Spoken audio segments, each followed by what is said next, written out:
नमस्कार,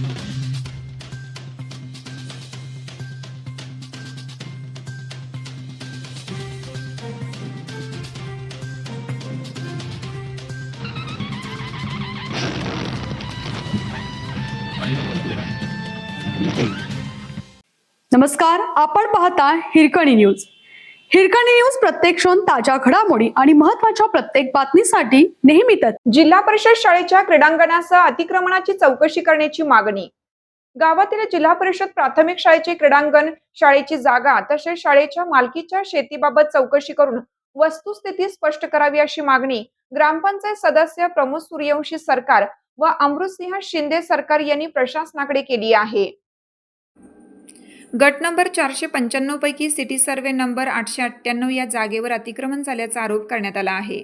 18 फेब्रुवारी 2002 रोजी जोडण्यात आलेल्या कागदपत्रानुसार सदर जागा जिल्हा परिषद प्राथमिक शाळेसाठी आरक्षित असल्याचे नमूद करण्यात आले असून या जागेवर अतिक्रमण तसेच संबंधित कागदपत्रांमध्ये झालेले दस्तऐवज यांची सखोल चौकशी करावी अशी मागणी करण्यात आली आहे. तसेच गट नंबर 1029 मधील शाळेच्या शेतीची सद्यस्थिती, ती शेती कोणाच्या ताब्यात आहे, आजपर्यंत त्या शेतीतून मिळालेल्या पिकाच्या उत्पन्नाचा हिशोब काय आहे, तसेच सदर उत्पन्नातून शाळेच्या दुरुस्ती अथवा इतर कामांवर खर्च करण्यात आला आहे का, याचीही चौकशी करण्यात यावी अशी मागणी करण्यात आली आहे. शाळेच्या संपूर्ण जागेची अधिकृत नकाशानुसार मोजणी करून हद्द निश्चित करण्याची विनंती प्रशासनाकडे अनेक वेळा करण्यात आली. मात्र प्रशासनाने या मागणीकडे जाणीवपूर्वक दुर्लक्ष केल्याचा आरोप प्रमोद सूर्यवंशी सरकार यांनी केला आहे. त्यामुळे संबंधित जागेची प्रत्यक्ष मोजणी करून शाळेच्या मालकीच्या जागेचे संरक्षण करावे आणि सर्व कागदपत्रांची तपासणी करून दोषींवर योग्य ती कारवाई करावी अशी मागणी ग्रामस्थांकडून करण्यात आली आहे. यावेळी DS पाटील सर, अमृतसिंह शिंदे सरकार, ओंकार भोसले, महावीर मडके, सचिन संभाजी यांच्यासह गावातील ग्रामस्थ उपस्थित होते.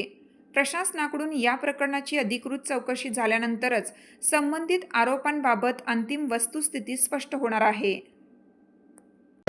माझं नाव प्रमोद बाबासाहेब सूर्यवंशी. मी विद्यमान प्रशासकीय ग्रामपंचायत सदस्य आहे कोची.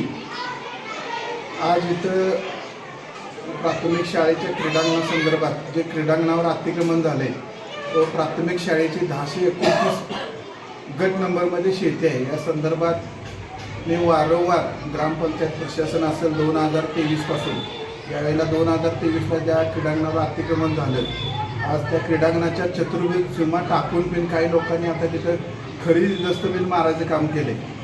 सुंदर शाळा हे महाराष्ट्र शासनाचं अभियान आहे, तर आज मुलांना क्रीडांगणच नाही. क्रीडांगण नसल्यामुळं मुलांना क्रीडांगणाच्या क्षेत्रामध्ये तर त्यांची प्रगती झाली पाहिजे, मुलं खेळली पाहिजेत, हा शासनाचा उपक्रम असल्यामुळे तर वारंवार मी तक्रार केली. मी आज मुख्याध्यापक माननीय गाडगे सर त्यावेळेला होते 23ला, त्यांच्याकडे पण मी लेखी माहितीचा अधिकार दिला, तिने उत्तर दिलं नाही. त्याच्यानंतर आता घोरपडे सर मुख्याध्यापक आहेत, मी डिसेंबर 2025मध्ये मी त्यांना माहितीचा अधिकार दिला. मी ज्यावेळेला ग्रामपंचायतमध्ये मिटिंगमध्ये ज्या वेळेला हा विषय घेतला त्या वेळेला मला म्हणजे अगदी दुधबी उत्तरं मिळाली, बघूया करूया, कारण तिने काही असा काय पाठलाग केला नाही. ज्यावेळेला मी डिसेंबरमधलं माहितीचा अधिकार ज्यावेळेला यांनी दिला नाही, त्यावेळेला मी पुढचं पाऊल म्हणून मी यांच्याकडे मी केस BDO साहेबांच्याकडे मी तो अर्ज वर्ग केल्यानंतर त्या अर्जाची आज 21 तारखेला सुनावणी.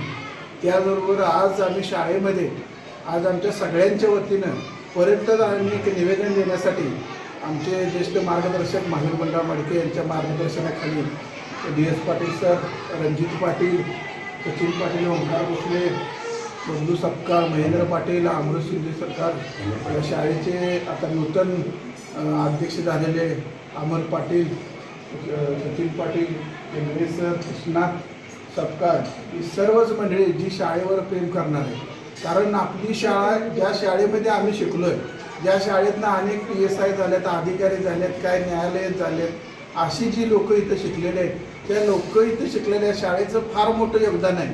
कैलासवासी GA पाटील साहेबांनी जे पहिले सभापती होते, त्यांच्या माध्यमातून हे जिल्ह्यातलं हे 2 मजली असणारं शाळा जिल्हा परिषदचे हे पहिलंच तालुक्यातलं उदाहरण आहे. त्यांच्या कामाची पोचपावती म्हणून जे इथं ग्राउंड होतं, जी शाळेची शेती होती 1029 गट नंबर, त्याला मास्तरकी या नावानं मराठीमध्ये त्याला संबोधलं जात होतं.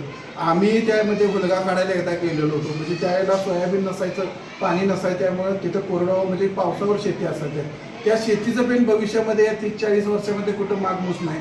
राहिलेली 3 गुंठेची जमीन आहे ती प्रॉपर्टी कार्डमध्ये म्हणजे सिटी सर्वेला आहे आणि तिथं प्राथमिक शाळा, क्रीडांगण असं त्यामध्ये उल्लेख आहे. मग वारंवार जर आपण चर्चा करून जर त्याला न्याय मिळत नसेल तर भविष्यामध्ये आम्ही उपोषण करण्याच्या ग्रामपंचायतीसमोर आम्ही निवेदन त्यांनाही पण दिले. आम्ही उपोषण करणार आहे.